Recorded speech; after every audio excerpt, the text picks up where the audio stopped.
Bien, d'abord évidemment, avant de débuter cette intervention, je vais une fois de plus remercier le clergé qui nous a témoigné de sa présence et de son soutien durant cette université d'été. Et bien sûr l'abbé Xavier Beauvais qui nous a fait d'abord une présentation de García Moreno qui était d'autant plus utile que, oui, cette université d'été, c'est la promotion García Moreno, et que donc il s'agissait de débuter cette université d'été en vous présentant un beau modèle d'homme politique catholique, et de la sorte de vous démontrer que dans des circonstances qui semblaient perdues, l'Équateur, à cette époque, n'était guère en meilleur état économique ou moral ou institutionnel que ne l'est la France aujourd'hui. Eh bien, grâce à Dieu, cet homme providentiel a pu bouleverser la situation. Il a infléchi, inversé le cours des événements, et en un temps record, il a restauré, rebâti son pays en fondant cette restauration sur notre Seigneur Jésus-Christ. Ce qui a été possible en Équateur à ce moment-là, pouvez-vous penser que ce serait impossible en France, fille aînée de l'Église? Est-ce qu'on peut vraiment imaginer que, sous prétexte que nous avons subi plus de 2 siècles de pensée révolutionnaire, nous voilà affranchis de cette situation particulière, de ce rôle particulier de fille aînée de l'Église? S'il y avait suffisamment de catholiques en France aujourd'hui pour mériter un homme providentiel de l'ampleur, de l'envergure de García Moreno, eh bien, tout serait possible. À Dieu, rien n'est impossible. Et donc, avoir commencé cette université d'été par ce rappel historique, cette présentation d'un homme politique extraordinaire, même si cette politique a été menée sur un autre continent, c'est nous mettre face à nos responsabilités.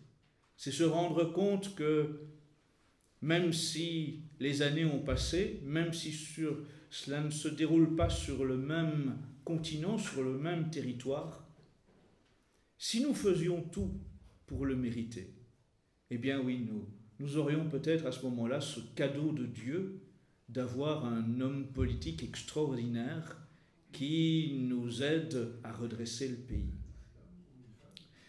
Et je remercie évidemment aussi le Père Laurent d'avoir montré que bien sûr des difficultés seront rencontrées si vous acceptez de mener la bataille pour les élections municipales et si vous emportez certaines mairies. Bien sûr, ce ne sera pas un long fleuve tranquille. Bien sûr, vous rencontrerez des obstacles.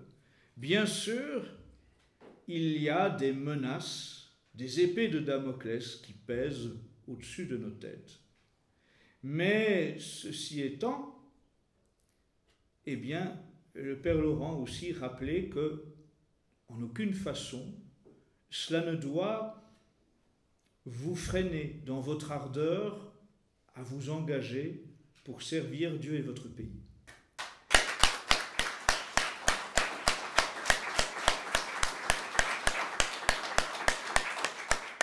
La vie d'un catholique est faite de sacrifices. La vie d'un catholique implique d'accepter de porter sa croix. Nous ne devrions pas imaginer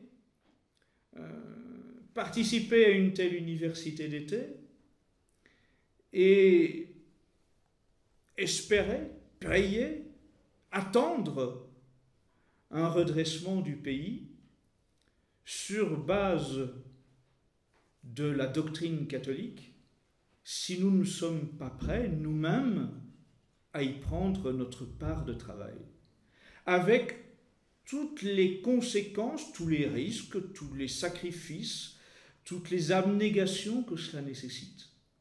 Mais c'est cela, être catholique. L'histoire de la chrétienté n'est faite que de sacrifices, n'est faite que de martyrologue, n'est faite que d'abnégation. Est-ce que vraiment nous serions de dignes catholiques si nous continuions à prier les saints qui ont été martyrisés, Sainte Blandine et tant d'autres, Sainte Jeanne d'Arc mise sur le bûcher? Est-ce que nous serions de dignes catholiques si nous mettions les portraits de Charette et de Cadoudal dans les chambres de nos enfants? Si nous donnions les prénoms de ces saintes martyrs ou saints martyrs à nos enfants, mais que nous-mêmes, nous cherchions à nous défiler lorsque vient l'heure de prendre notre responsabilité dans le combat perpétuel de la chrétienté. Toute l'histoire du christianisme n'est que combat, n'est que lutte, n'est que sacrifice, n'est que bataille, n'est que martyr. Mais Tertullien l'a répété. Le sang des martyrs est moisson de chrétiens. Et vous n'êtes pas ici à envisager une élection municipale et à devoir penser à verser le sang. Vous êtes dans une situation autrement plus confortable que celle des catholiques qui vous ont précédés durant des siècles.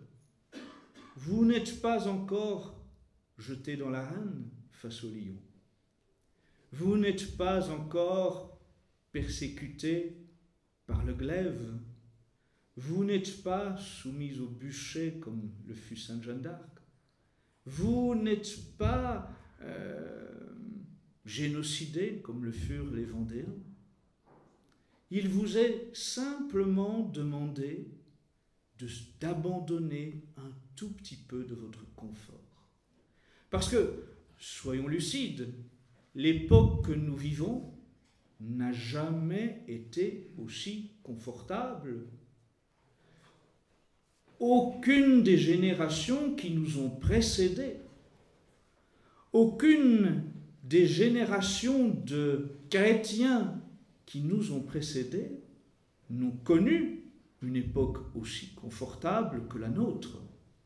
Alors, ce qui vous est demandé et qui effraie tant et tant de catholiques ici et ailleurs, en réalité, soyons sérieux, au regard de l'histoire de la chrétienté, qu'est-ce donc? Qu'est-ce donc? Comment pouvons-nous hésiter?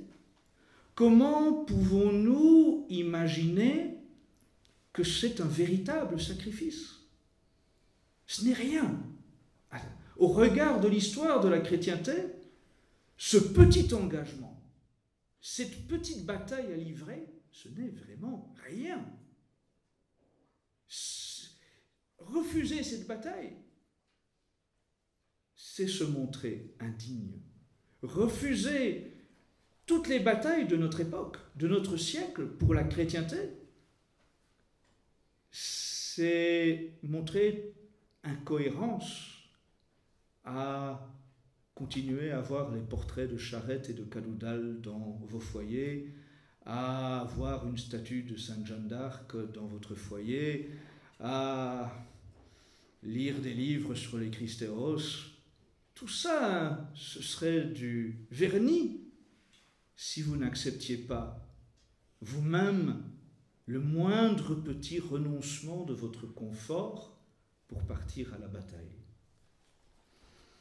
Alors, je remercie évidemment aussi le Père Joseph parce qu'il a méthodiquement levé toutes les objections que l'on entend tant et trop dans les chapelles catholiques de France.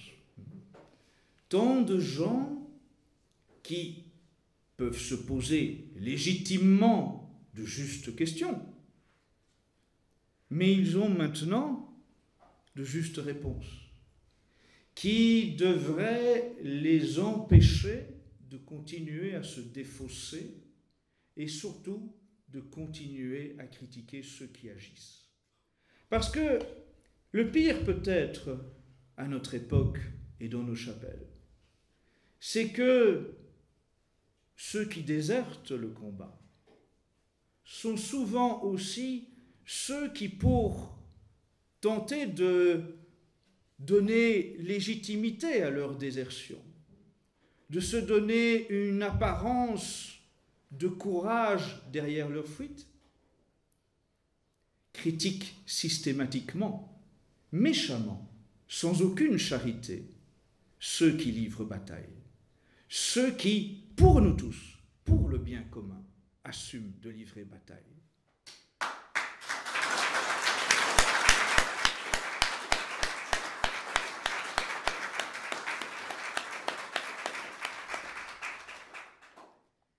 Oui, la simple idée de se présenter à une élection municipale peut en rebuter beaucoup, et nous avons entendu durant les préparatifs de cette université d'été des catholiques, même sympathisants de Civitas, dire qu'ils préféraient s'abstenir de venir à cette université d'été parce qu'ils s'attendaient à ce que nous les bousculions, à ce que nous les secouions par le col pour les mettre devant leurs responsabilités. Et ce discours, il sera aussi retransmis en vidéo, et donc je m'adresse aujourd'hui non seulement à vous qui êtes présents ici physiquement, dans cette salle, mais aussi à tous ceux qui vont regarder cette vidéo. Et je vous demande de bien réfléchir, toutes et tous. Je sais aussi que parmi ceux qui acceptent d'agir, beaucoup préfèrent les combats qui sont avant tout symboliques. Aller manifester, marcher, pétitionner. Bien entendu, là encore, c'est plus confortable que d'aller vraiment au charbon. Et comprenez-moi bien, je ne dis évidemment pas qu'il n'est jamais utile de défiler, de manifester. Nous avons nous-mêmes organisé durant des années, et encore maintenant, des défilés, des manifestations. Et Dieu sait que, dans nos chapelles, là encore, certains nous l'ont reproché, forts de leurs 1000 prétextes pour ne rien faire. Mais méfiez-vous des mauvaises stratégies et des mauvaises tactiques. Parce que je vous le dis avec insistance, cette bataille des municipales, elle nous permet d'envisager une victoire. Elle nous permet d'amorcer une reconquête. Certes, elle est plus ingrate que de défiler derrière les pancartes de la Manif pour tous, bien serrées, au chaud, entre les familles versaillaises, bien décidées à aller là où il y a des lampiotes, là où il y a du monde, parce que c'est moins facile, évidemment, d'être critiqué quand on va là où il y a du monde. C'est quand on est dans le dernier carré, le carré qui se sacrifie, qu'on est pointé du doigt. Mais lorsqu'on se fond dans une foule qui danse et qui chante, c'est plus difficile d'être remarqué et pointé du doigt. Et dans les jours et les semaines et les mois qui viennent, il y aura évidemment bien des occasions qui vont permettre que les catholiques soient sollicités pour à nouveau marcher, manifester, défiler. La PMA et son corollaire, la GPA, et sans doute, dans un très bref avenir, l'euthanasie, vont amener à de nouvelles mobilisations, et ces mobilisations vont prendre la forme notamment de marches dans la rue. Et pourtant, il faut être lucide, elles sont perdues d'avance. Comprenez-moi bien, nous allons nous aussi mener ces batailles contre la PMA, contre la GPA, contre l'euthanasie. Nous allons mener ces batailles parce que ce témoignage est nécessaire, il est même indispensable. Et vous avez vu d'ailleurs, pour ceux qui sont ici à cette université d'été, nous avons même déjà préparé toute une série de modèles, d'affiches et d'autocollants qui montrent clairement le processus qui va s'entamer. Parce que si l'Assemblée nationale va bientôt être amenée à voter le projet de loi visant à légaliser la PMA, elle sera naturellement immédiatement suivie de la GPA. Et ceux qui organisent et la PMA et la GPA ont un plan beaucoup plus complet que cela, qui mène à ce que la procréation devienne complètement artificielle, et ce sont notamment les projets d'utérus artificiels sur lesquels travaillent de façon très avancée déjà toute une série de scientifiques qui collaborent à ce plan mondialiste. Et donc, oui, il faut lutter contre la PMA, contre la GPA, contre la procréation artificielle, contre l'utérus artificiel qui va suivre, contre l'euthanasie. Oui, il faut le faire, et oui, nous allons le faire. Et oui, nous allons le faire sans concession. Et sans concession, ça veut dire que nous n'allons pas appeler à manifester le 6 octobre sous un slogan qui est « Liberté, égalité, paternité », avec comme emblème une Marianne et son bonnet phrygien, emblème de ce que nous propose une fois de plus la Manif pour tous. Oh, je ne juge pas les intentions. Je veux bien croire qu'encore une fois, parmi ceux qui organisent tout cela, beaucoup sont véritablement de bonne foi, pensent bien agir. Mais Bossuet nous l'a suffisamment expliqué. On ne peut dénoncer les conséquences dont on chérit les causes. Et on ne peut dénoncer la PMA et la GPA en se référant à la révolution de 1789 qui a voulu détruire l'ordre naturel. C'est cette pensée révolutionnaire qui sert précisément à asseoir cette théorie de dénaturation du mariage, d'avortement, de PMA, de GPA, de procréation artificielle. On ne peut raisonnablement imaginer que l'on va endiguer un processus comme celui-là en utilisant comme repère, comme critère, ceux de nos adversaires. Oh, bien sûr, en se soumettant à leur logique, à leur langage, à leurs références, à leurs critères, on va probablement, évidemment, beaucoup plus passer à la télévision que Civitas. Ça, il n'y a pas de doute. Et c'est certainement plus prometteur de pouvoir rassembler tous les bien-pensants modérés qui ont peur de proclamer la vérité intégrale. Mais ce n'est pas comme ça que l'on peut envisager une quelconque victoire. Ce schéma-là, c'est celui qui nous mène inévitablement de bataille en bataille systématiquement à la défaite.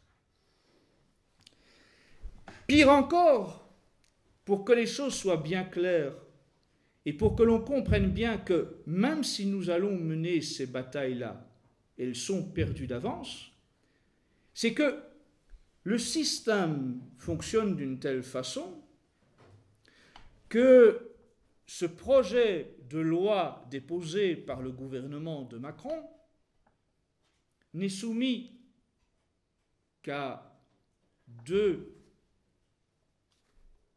types d'assemblées, c'est l'Assemblée nationale et le Sénat, aucune autre. Or, mes chers amis, les catholiques de France, ayant refusé d'envoyer des députés catholiques à l'Assemblée nationale et au Sénat, ils en payent maintenant les conséquences. C'est cela la logique du système, n'est-ce pas? Parce qu'ils avaient tant de scrupules, ou parce qu'ils voulaient le vote utile, ou que sais-je, tant de fariboles, ils ont écarté d'un revers de la main les tentatives de mettre sur une chaise de l'Assemblée nationale ou du Sénat des députés et des sénateurs catholiques. Nous avons pourtant tenté de proposer cela aux Français. Mais les catholiques, bon teint, ont continué à jouer la carte du système. On sait même que beaucoup de catholiques ont voté pour la Macronie. Eh bien, maintenant, qu'est-ce que cela signifie? Que lorsque le projet de loi pour la PMA va être soumis à l'Assemblée nationale, il ne va rencontrer quasiment aucune opposition. Vous avez une composition de l'Assemblée nationale qui ne laisse aucune hypothèse d'empêcher cela.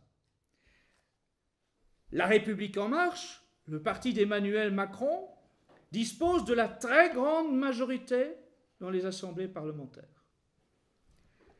Mieux encore, le parti Les Républicains, la fausse droite, avoue déjà qu'au moins 10% de ses parlementaires vont voter en faveur de la PMA et de la GPA. Vous avez les élus du Parti socialiste qui vont bien sûr voter la PMA. Vous avez les élus de Mélenchon qui vont voter la PMA. Et tous ceux qui ont parlé de vote utile, finalement, se retrouvent avec bien peu de gens, et le Rassemblement national à l'Assemblée nationale ne pèse rien. Donc, conclusion, les dés sont jetés, c'est mathématique. Et pire encore, il n'y a aucun levier possible sur les parlementaires. C'est-à-dire que compte tenu que les catholiques ont voté pour beaucoup pour des parlementaires clairement anticatholiques, bien, en fait, il n'est même pas possible d'envisager de façon lucide que pétitionner, écrire, aller sonner à la porte de ces députés ou sénateurs est une quelconque chance d'infléchir leur vote. Ils ont été élus sur un programme qui était anticatholique. Ils n'ont aucune raison logique de s'intéresser aux revendications des catholiques maintenant. Vous voyez, c'est ça le drame. c'est qu'à force de ne pas comprendre l'importance de la politique, tout ce qui nous entoure est soumis à la révolution. Tout notre cadre de vie est concerné par cela. Et nul ne peut penser vivre dans sa tour d'ivoire et s'y soustraire et y échapper. Tous ceux qui se sont donné bonne conscience vont maintenant en payer le fruit. Et donc, les élections municipales, au contraire, elles nous permettent d'ambitionner des victoires. Alors, mes chers amis, est-ce que par une forme de masochisme, nous ne voulons batailler que lorsque nous sommes assurés de défaite? Ou est-ce qu'il nous intéresse en tant soit peu de batailler lorsque des victoires sont à notre portée? Vous savez,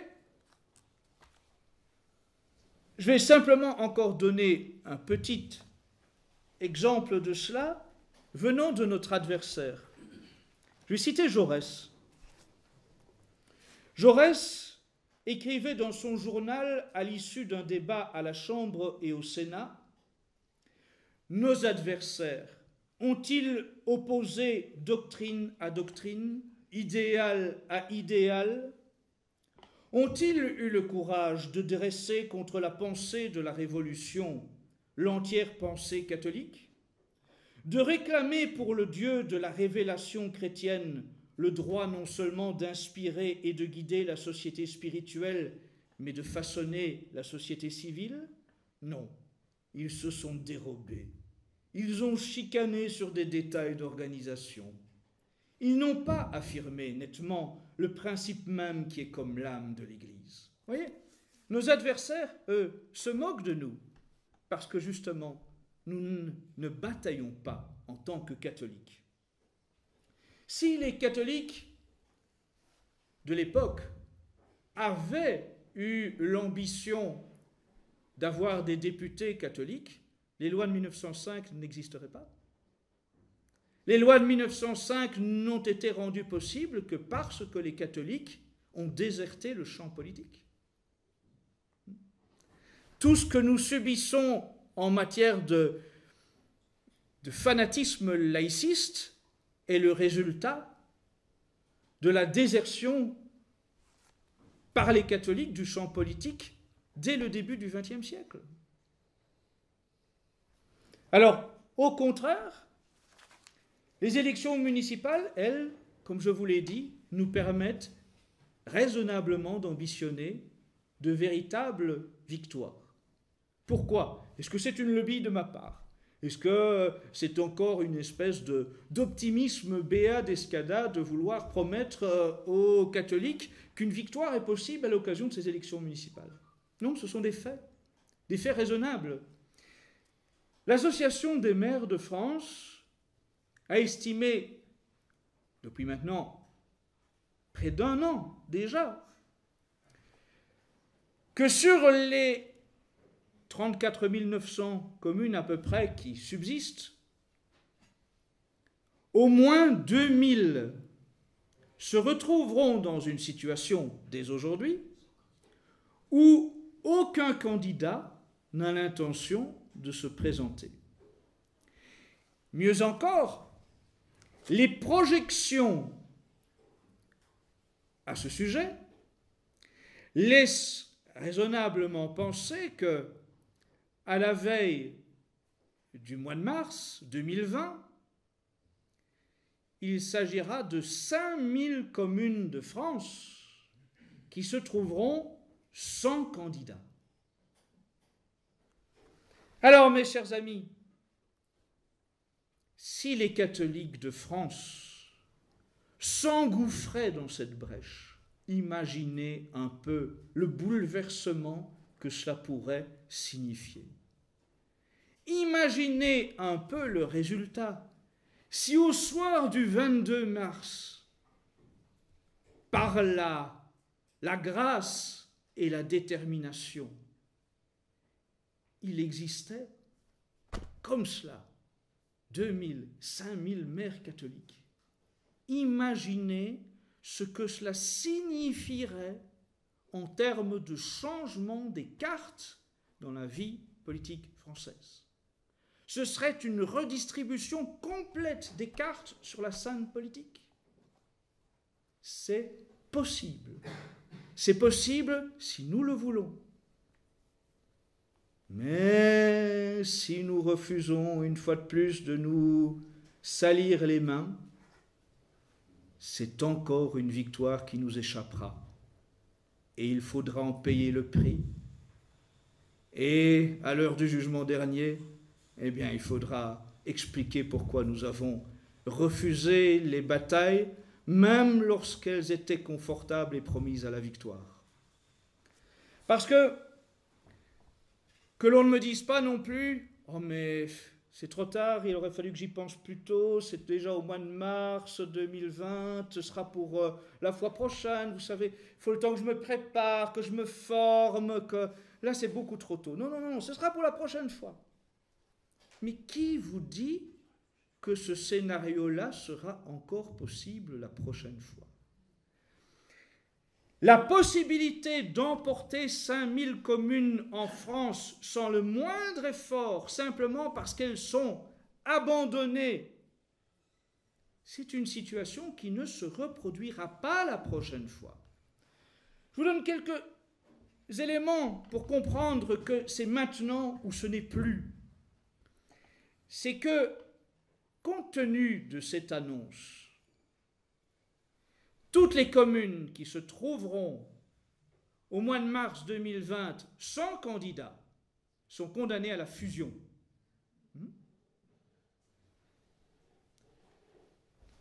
La victoire est là. Vous ne voulez pas la saisir. L'histoire ne repasse pas les plats. Mieux encore, pensez, d'une part, ces communes qui sont à portée de main, sans effort, si vous ne les prenez pas maintenant, elles seront fusionnées. Et puis d'autres, eux, réfléchissent. La nature ayant horreur du vide, d'autres sont prêts à y aller, eux, avec des convictions religieuses, mais pas les vôtres.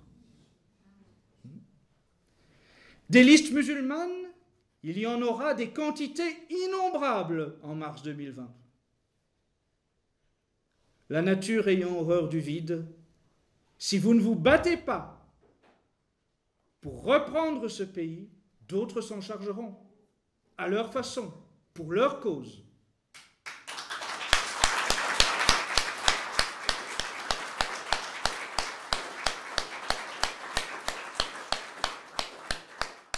Enfin, un troisième élément que vous devez en tenir en considération, c'est que nous ne sommes vraiment pas à l'abri d'un bouleversement soit économique, soit lié au chaos migratoire, qui ferait que les prochaines élections municipales nous échapperaient complètement. Si c'est le grand crash financier dont les conséquences sont incalculables, ou si, comme le souhaitent les mondialistes, c'est un scénario qu'ils activeront quand ils jugeront le moment bon, si le pays, à un moment ou l'autre, est livré au chaos, à une forme de guerre civile,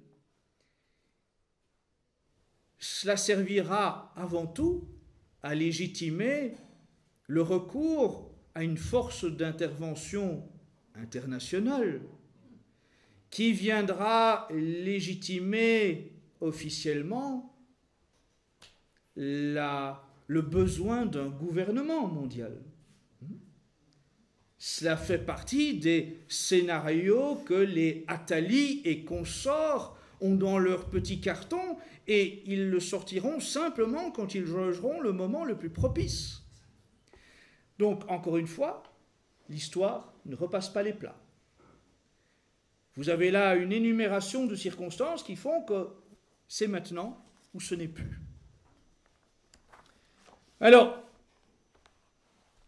bien sûr, vous pouvez encore me dire, oui, mais véritablement, est-ce qu'on peut penser que en allant à ces élections, en saisissant ces opportunités de s'emparer de mairie, nous allons vraiment faire œuvre utile? D'abord, vous avez eu l'occasion d'entendre une série de témoignages qui vous ont démontré qu'il y a véritablement un bien commun qui est possible d'être obtenu par l'entremise de ces mairies. Je vais même insister plus avant sur quelques éléments qui doivent vous faire comprendre toute l'importance d'aller à ces élections municipales.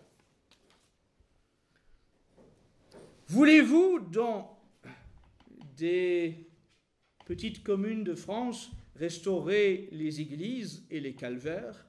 Eh bien, saisissez la mairie. Voulez-vous veiller à ce que les subventions municipales n'aillent pas à une association de jeunes spécialisés dans le graffiti et le rap? Voulez-vous que les subventions n'aillent pas à l'association LGBT locale? Voulez-vous qu'elles ne servent pas le club de pétanque subsaharienne?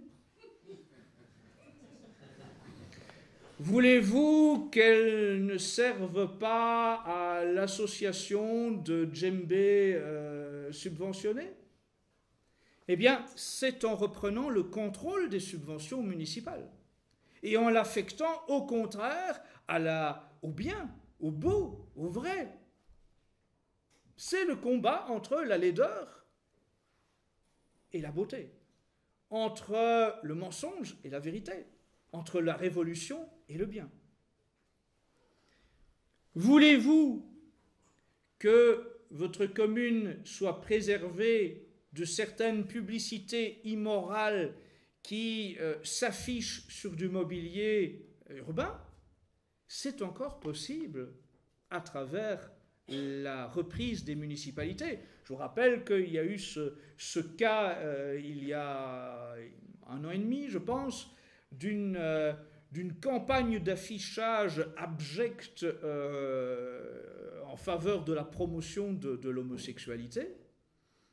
C'était sur des grands panneaux publicitaires d'un grand affichiste. Mais justement, c'est du pouvoir du maire de mettre fin à des campagnes publicitaires qui vont à l'encontre des bonnes mœurs. Et plusieurs maires ont saisi cette opportunité et ont mis fin à ces campagnes publicitaires.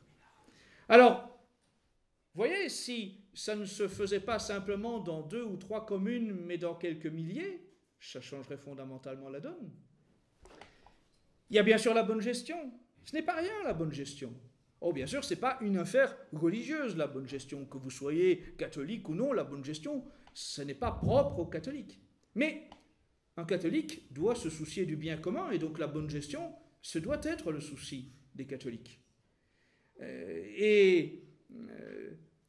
Effacer les dettes, c'est permettre aux habitants de la commune de se libérer du poids fiscal. Ce n'est pas rien que de permettre à des familles d'être déchargées d'un fardeau fiscal qui vient les priver de ressources nécessaires à leur vie de famille. La commune, c'est aussi la sécurité, la police municipale. Et donc, en ces temps très prometteurs en la matière,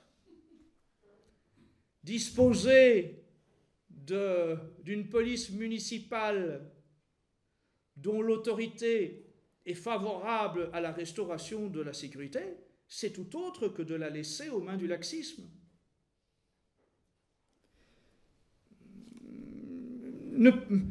Ce n'est pas le devoir d'un catholique, mais demandez-vous si, lorsque vous serez victime d'un prochain cambriolage, vous n'auriez pas dû préalablement vous poser la question d'être candidat à la mairie et d'avoir eu recours à la police municipale d'une autre façon que celle du maire laxiste qui vous aura conduit dans cette panade. L'immigration. Oh, bien sûr, ce n'est pas un maire de France qui va mettre des murs empêchant la submersion migratoire. Mais un maire a quand même quelques astuces potentielles pour limiter la submersion de sa localité. Voulez-vous des écoles qui ne soient pas celles de la République et qui permettent à vos enfants d'être préservés quelque peu des programmes les plus pernicieux? Pour cela, rien ne vaut le fait d'avoir un maire favorable pour donner les autorisations d'implantation. Voulez-vous que des fêtes religieuses subsistent dans la commune, qu'une procession y soit possible, que la crèche de Noël y soit visible, que des expositions viennent mettre en valeur l'histoire de la chrétienté? Bien, tout ça est possible si vous avez la mairie. Si c'est un maire musulman ou communiste, ça devient tout relatif. Les spectacles. Voulez-vous de bons spectacles ou de mauvais spectacles? Il y a des façons de limiter les possibilités d'implanter de mauvais spectacles dans votre commune. Il y a au contraire des façons de permettre qu'un spectacle vienne y trouver sa place. Je vais donner une illustration qui montre les astuces possibles pour un maire. Alors, elle ne concerne pas ce que j'appellerais un bon spectacle, mais un humoriste bien connu, quelque peu au nid de la République, avait réservé une salle dans une mairie d'une localité dont le maire est bien pensant, de notre point de vue du moins. Le préfet a interdit le spectacle. Donc on pourrait se dire, ben voilà, à quoi bon, le préfet est en haut. Mais le maire a joué d'une astuce.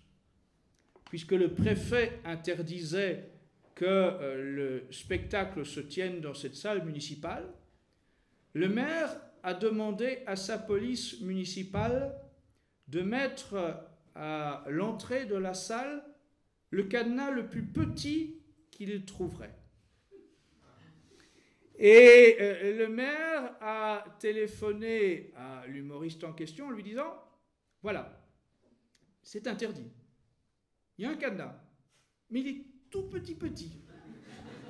Et la police municipale sera à l'autre bout de la commune. Alors, voilà, s'il se passe quelque chose, on n'aura rien vu, quoi. Hein. Voilà. Vous voyez, des astuces, elles sont possibles. Un brin d'imagination, un brin d'audace, et on inverse le cours des choses, même si autour de nous, nous avons des institutions et un étau qui se resserre.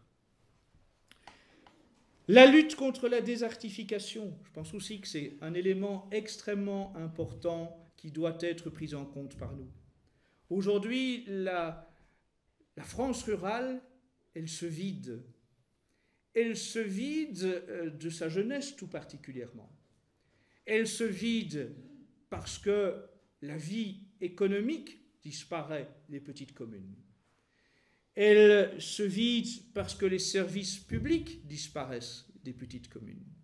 Bien, je pense que si quelques milliers de catholiques s'emparaient de mairies, leur devoir, leur souci serait justement de faire le nécessaire pour maintenir des services publics dans les communes, pour qu'il y ait bien une poste à proximité, qu'on ne doive pas faire 1 heure de route pour trouver une poste, pour qu'on ne doive pas faire 1 heure de route pour qu'on trouve une banque. pour qu'on ne doive pas faire 1 heure de route pour trouver une boulangerie, pour trouver une boucherie. Et si l'on voudrait justement réimplanter une activité pour la jeune génération, quoi de mieux que de restaurer le petit commerce, les petites entreprises, de tout faire pour qu'une vie économique locale reprenne place. C'est la tâche potentielle d'un maire. Il y a aussi un élément sur lequel je voudrais insister, c'est Valérie Lopi en a parlé dans son atelier brièvement, c'est la question de la monnaie. C'est la possibilité de mettre en place une monnaie locale. Alors évidemment, si vous avez un bourg de 50 habitants, ce n'est pas aisé de lancer une monnaie locale, quoique. Mais je veux vous faire mesurer que si nous avions, au soir du 22 mars 2020, quelques 2000 ou 5000 communes prises en main par des maires catholiques, ces maires peuvent s'entendre entre eux pour qu'une monnaie ait valeur sur leur territoire. À l'heure où les mondialistes planifie la disparition de l'argent liquide et le contrôle complet de vos avoirs, c'est une alternative très importante qui est à votre portée si vous la saisissez maintenant. Pas dans l'espoir d'avoir une prochaine élection municipale, ce sera trop tard. Mais là, c'est possible. La disparition de l'argent liquide, elle est planifiée. Elle est dans les dossiers. Le temps est compté. Vous n'avez plus beaucoup de temps devant vous. Et mesurez bien ce que ça signifie. Si l'argent liquide disparaît, vous êtes totalement à la merci du système. C'est-à-dire que le système voit tout et sait tout de vous à ce moment-là. Vous payez votre cotisation à Civitas, il n'y a pas d'autre moyen que de la payer de cette façon-là. L'État le sait. Vous payez votre dîme à Morgon, eh bien, l'État le sait.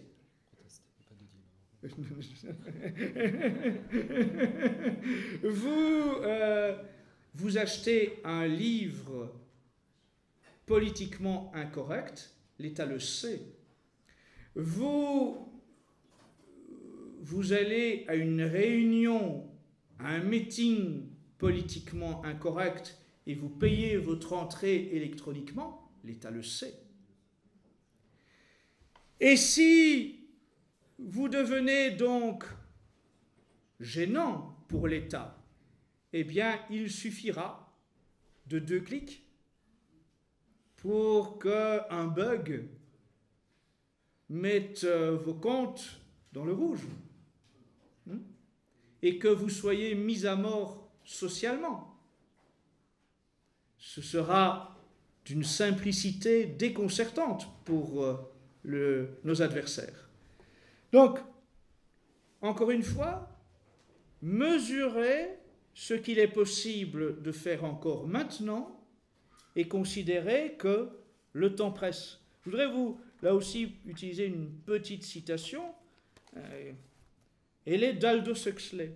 C'est dans Le Retour au meilleur des mondes. En attendant, il reste quelques libertés dans le monde. Peut-être les forces qui la menacent sont-elles trop puissantes pour que l'on puisse leur résister longtemps?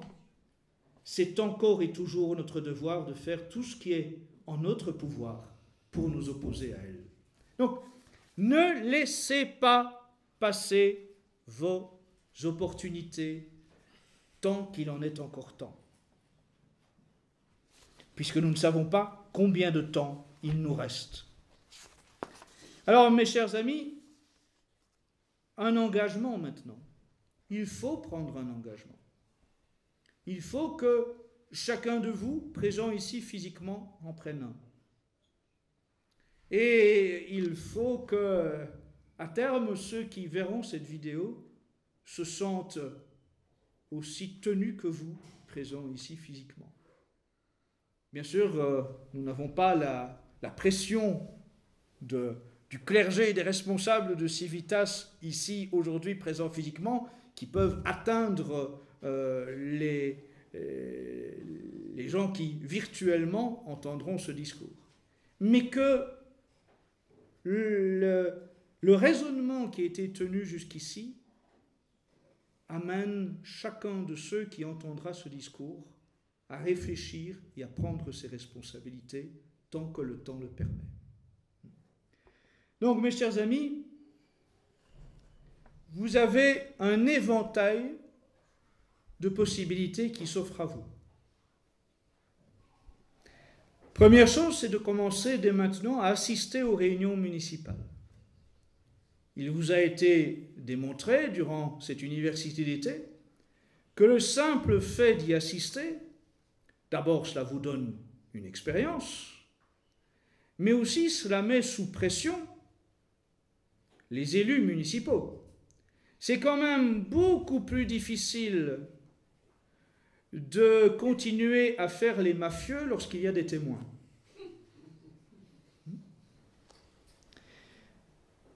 Ensuite, il y a l'option de présenter une liste aux élections municipales ou d'intégrer une liste pour ceux qui n'ont pas la possibilité de former une liste avec les candidats en quantité suffisante, ou tout simplement parce que, somme toute, le maire sortant n'est pas mauvais, mais qu'en prenant place au sein de sa liste, on pourra jouer un rôle utile au bien commun. En ayant cette volonté soit de présenter une liste, soit d'intégrer une liste, il y a ensuite toute une série d'hypothèses qui se présentent à vous à nouveau. Être maire, c'est évidemment ce que je vous souhaite à tous. Je vous ai dit à quel point c'était urgent, à quel point l'histoire ne repassera pas les plats. Vous avez beaucoup de choses bonnes à faire si vous acceptez de relever le gant. Vous pleurerez toutes les larmes de votre corps pour vos enfants et vos petits-enfants dans quelques années si vous n'avez pas accepté de relever le gant. Si vous n'êtes pas dans une situation qui vous permet d'être maire, il y a la possibilité d'être adjoint au maire. Et adjoint au maire, ce sont des compétences qu'il faut saisir dans l'un ou l'autre domaine clé par rapport à nos objectifs. Mais bien sûr, selon les circonstances, on peut être simplement conseiller municipal. Et conseiller municipal, c'est déjà utile. Dans la majorité, bien sûr, c'est mieux. Mais même un conseiller municipal de l'opposition n'est pas inutile. C'est déjà une épine dans le pied du système local. Ne jamais abandonner le terrain aux autres. Chaque place vide laissée par un catholique est occupée par un ennemi des catholiques. Bien sûr, si, pour une raison diverse, soit d'incompatibilité professionnelle, soit parce que vous n'avez vraiment pas les disponibilités possibles, soit parce que vous n'avez pas l'âge requis pour être déjà candidat, il y a la possibilité d'être un militant de terrain qui va aider à la réussite d'une campagne d'un candidat ou d'une liste. Il y a des gens qui vont pouvoir mettre à disposition leur talent. Je sais que des gens, pour des raisons professionnelles, ne pourront pas s'y investir. Mais même si on ne peut pas, pour des raisons professionnelles, être candidat, on peut mettre ses talents au service d'autres candidats. On peut, si l'on est graphiste, informaticien, vidéaste, juriste, aider un candidat. Et même si l'on a le cerveau peu plein, mais qu'on n'a pas deux mains gauches, on peut aider le candidat à aller distribuer des tracts. On peut aussi, et c'est cumulable, créer une section locale Civitas. On peut, par 1000 façons, contribuer d'une façon ou d'une autre à cette bataille. Mais bien sûr, il ne serait pas décent que la majorité d'entre vous, que ce soit ceux qui sont présents physiquement ici ou ceux qui regarderont cette vidéo, il ne serait pas décent que la majorité d'entre vous se défausse sous de fallacieux prétextes. Je n'ai pas le temps, je ne suis pas compétent, je ne suis pas bien formé, ma fille a la varicelle et ma belle-mère demande qu'on lui prépare son repas.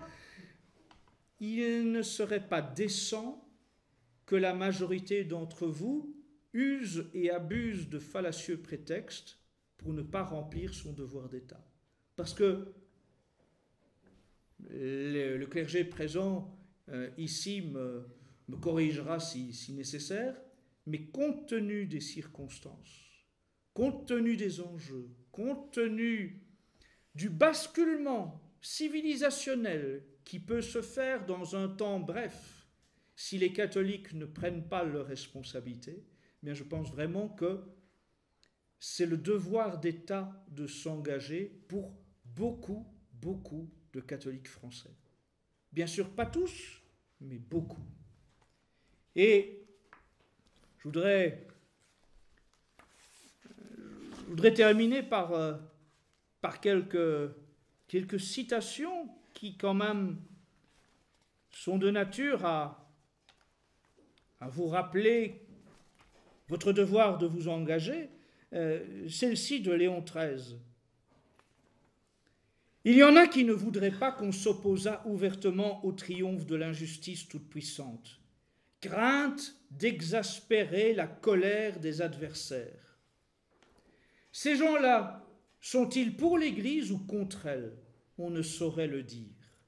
Rien n'est plus impropre à faire reculer le mal. Nous avons en effet des ennemis dont le dessein, et ils ne s'en cachent pas mais s'en vantent tout haut, est d'anéantir s'ils le peuvent la vraie religion, la religion catholique. Et pour y arriver, il n'est rien qu'ils n'osent. Ils savent bien en effet qu'en intimidant le courage des bons, ils se facilitent leur besogne. Aussi est-ce faire leur jeu, bien loin de les arrêter, que de s'engouer de cette prudence de la chair qui veut ignorer la loi imposée aux chrétiens d'être un militant. Céder ou se taire quand s'élève de toutes parts une telle clameur contre la vérité est ou bien lâcheté, ou bien hésitation dans la foi. C'est dans les deux cas se déshonorer et faire injure à Dieu. C'est compromettre son salut et celui des autres. C'est travailler pour les seuls ennemis de la foi, car rien n'encourage l'audace des mauvais comme la faiblesse des bons. Au surplus, les chrétiens sont nés pour la lutte.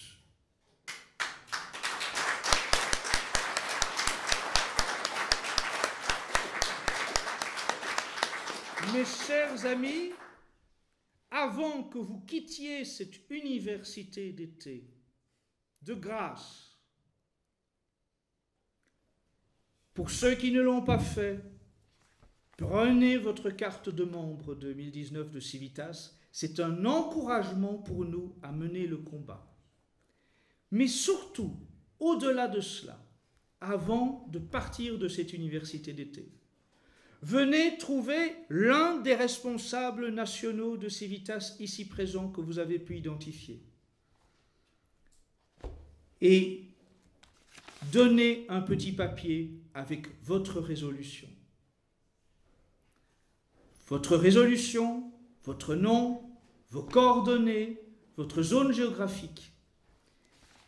Et nous vous promettons que nous viendrons régulièrement vous joindre pour vous aider à tenir votre résolution. N'y manquez pas, vraiment. Et pour ceux qui, bien sûr, ne sont pas ici physiquement, mais qui voient cette vidéo, eh bien, je vous en conjure, vous aussi, prenez contact avec le secrétariat de Civitas et prenez une ferme résolution dès maintenant de vous présenter aux élections municipales. Et nous vous le promettons, aussi bien que nous vous demandons un engagement, nous en faisons un aussi. Nous nous engageons à vous assister avant, pendant et après l'élection, tant spirituellement, je pense que je peux le dire au nom des capucins ici présents et de l'abbé Beauvais, nous nous engageons à vous aider avant, pendant et après les élections municipales, tant spirituellement que techniquement et politiquement. Nous comptons sur vous.